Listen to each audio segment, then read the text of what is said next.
Bismillahirrahmanirrahim. Assalamu alaikum. I welcome you all to your very own channel, Speak English with Fahad.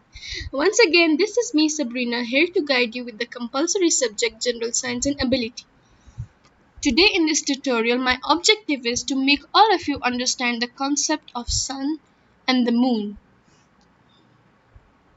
Beginning our tutorial with the question, what is a sun? अब sun है क्या चीज? According to the definition, the luminous celestial body around which the earth and other planets revolve. Sun is a star. Basically, luminous celestial body stars को ही कहा जाता है. अगर stars की क्लासिफिकेशन को देखा जाए तो ये जो सन है ये जी टाइप ड्वार्फ स्टार कंसिडर किया जाता है. यूनिवर्स में कहा जाता है कि 200 बिलियन से ज़्यादा स्टार्स हैं, मगर अगर हम अपने ड्वार्फ स्टार को जो हमारा सन है उसको उनसे कंपेयर किया जाए रेड स्टार से, तो ये उनके साइज से कंपैरेटिवली बहुत ज़्यादा छोटा है. मगर हमारे मिल्की वे में, हमारे गैलेक्सी में 98% जो मास है वो सन का ही कंप्राइज होता है. इस वजह से इसको heart of the solar system भी कहा जाता है.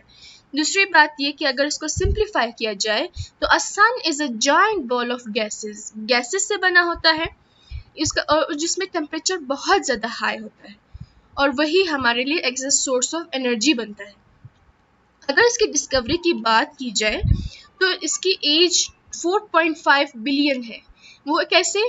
क्योंकि ये जो पुरानी एंशिएंट सिविलाइजेशन थी वो इसको एज अ गॉड समझती थी और इसकी वर्शिप करती थी उसको. इसी तरह उन्होंने इसका नाम हीलियोस रखा था. हीलियोस का मतलब है शाइनिंग स्टार. अब क्या हुआ कि उसके बाद कुछ ऐसे स्कॉलर्स आए जिन्होंने इसके बारे में कुछ एस्पेक्ट्स शो किए, कुछ अपनी थिंकिंग और ओपिनियन शो किया, मगर उनको कत्ल कर दिया गया था क्योंकि ये सब कुछ प्रोहिबिटेड था, क्योंकि इसको एक गॉड समझा जाता था.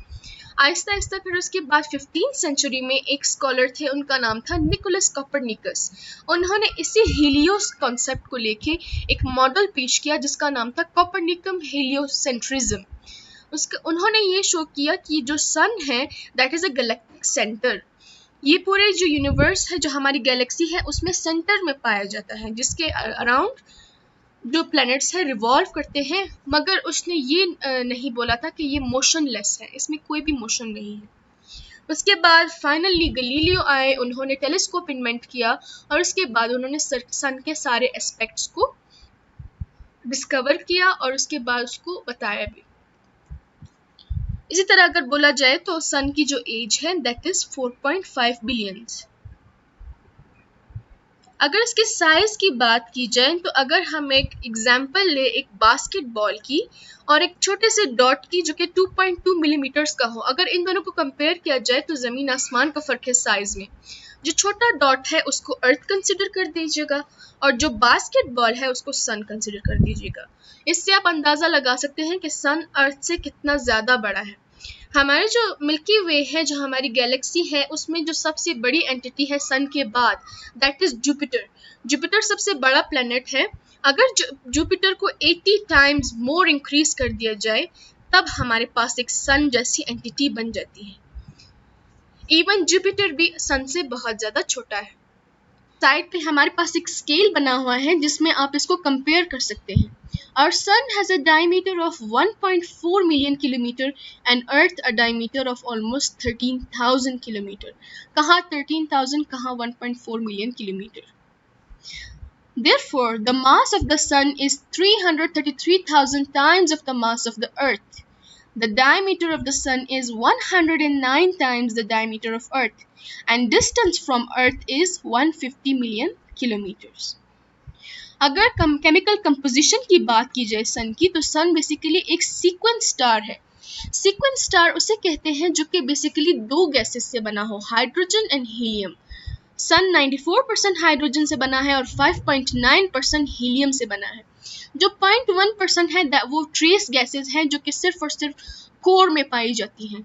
इन मेटल्स में oxygen, carbon, neon, nitrogen, magnesium, iron and silicon पाए जाते हैं.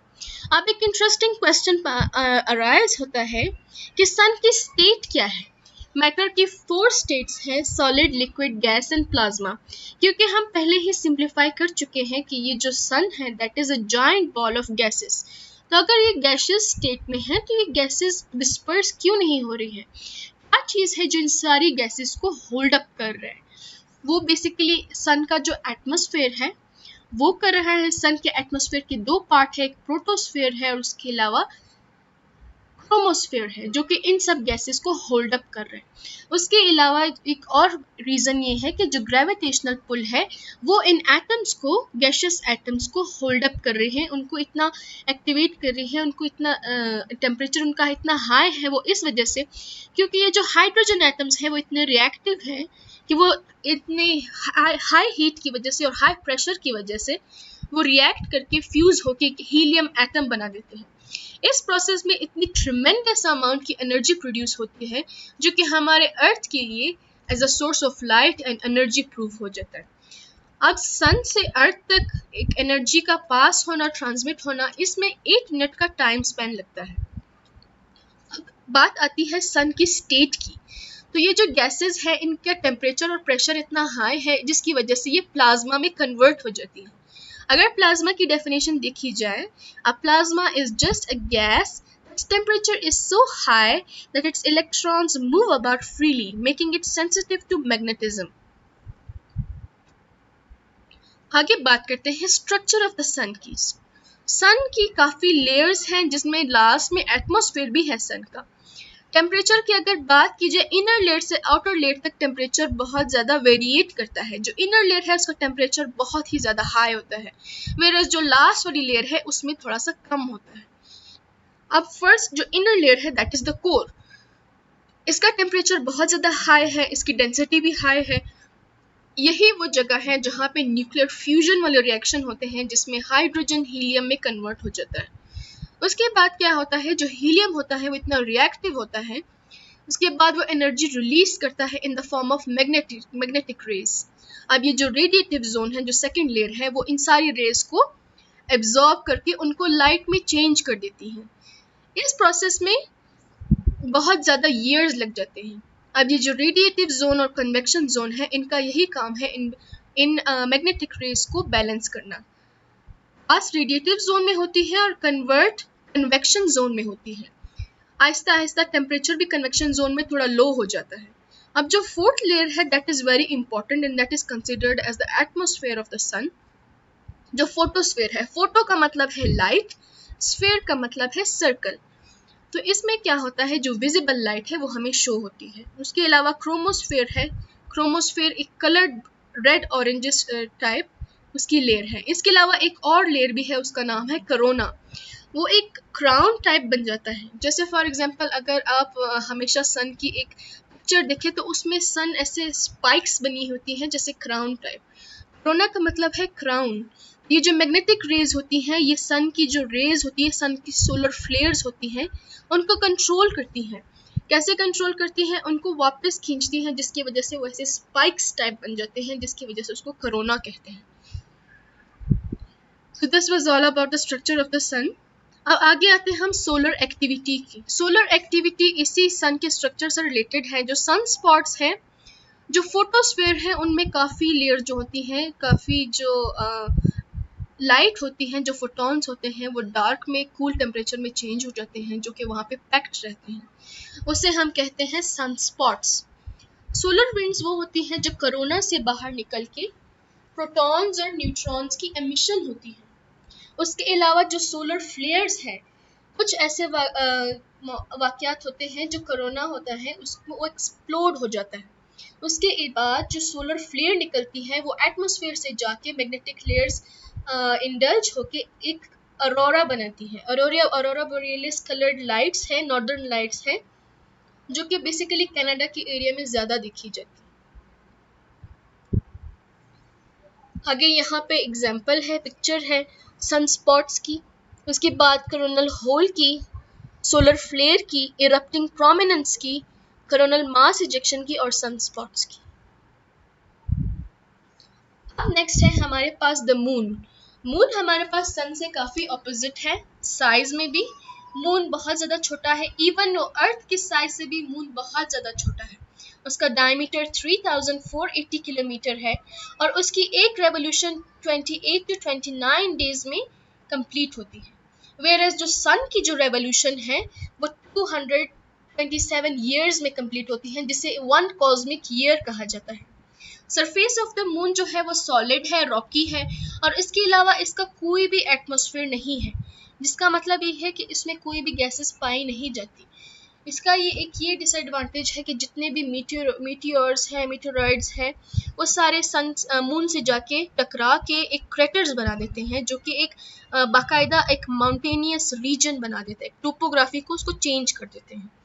और जो मून का टेम्परेचर है दैट इन द डे उसका 225 होता है और नाइट टाइम उसका 243 फ़ारेनहाइट होता है। अब नाइट और डे कैसे, ये सन की शैडो को पर डिपेंड करता है और सन की रिफ्लेक्शन पे डिपेंड करता है।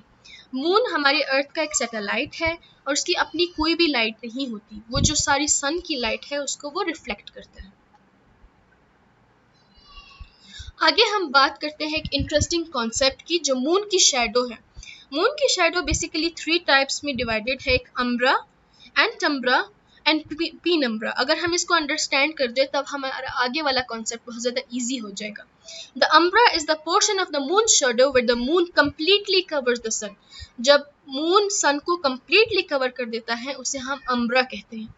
जो एंटम्ब्रा है, the area of the shadow beyond the point of umbra. Here the moon is completely in front of the sun but doesn't cover the entire sun. वो इंटायर सन को कवर नहीं करता, एक रिंग टाइप बन जाती है। जो पीनम्ब्रा है, the area of the shadow where only a portion of the moon is in front of the sun. इसको हम पार्शियल भी कहते हैं, पीनम्ब्रा का मतलब है हाफ। आगे अगर हम एग्जाम्पल देखें, यहाँ पे सन है, सन के बीच हमारे अर्थ है और उसके अलावा ये सारी उसकी मून की शैडो है जो कि अर्थ पे पड़ती है। इसमें अम्ब्रा जो है वो टोटल है, पीनम्ब्रा हाफ है और एंटम्ब्रा रिंग टाइप है। अब ये कॉन्सेप्ट इक्लिप्स में काफ़ी आपको ज़्यादा इन्हेंस करेगा अगर आप इसको समझ लें। Now what is an eclipse? Eclipse occurs when one object in space blocks the observer from seeing another object in the space. From the Earth, there are 2 main types of eclipses, solar eclipse and lunar eclipse. What is a solar eclipse? A solar eclipse occurs when the moon passes in front of the sun, causing a shadow to fall on certain portion of the Earth. A solar eclipse occurs when the moon passes in front of the sun, causing a shadow to fall on certain portion of earth. अब यहाँ पे दोबारा बात आ जाती है umbra की, पीनम्ब्रा की और एंटम्ब्रा की। मून की शैडो है that basically classifies what type of an eclipse is there. There are 3 types of solar eclipses: total eclipse, annular eclipse and partial eclipse. अब total eclipse क्या है? The total eclipse is where the sun is covered completely. जो moon है वो सन को completely cover कर देता है। जो annular eclipse है, that is when the moon covers the sun but the sun can be seen around the edges of the moon. इसकी example the ring of fire भी है जो कि recently जो eclipse हुआ था। उसके बाद partial eclipse. A partial eclipse is when only a portion of the sun is blocked by the moon. It occurs when the observer is within the penumbra.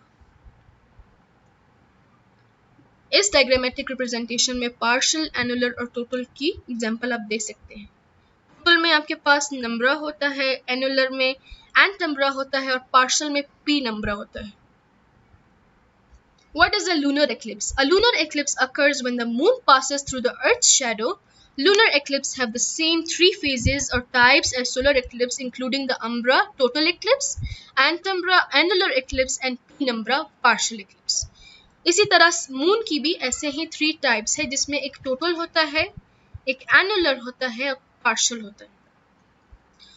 Now difference between lunar and solar eclipse.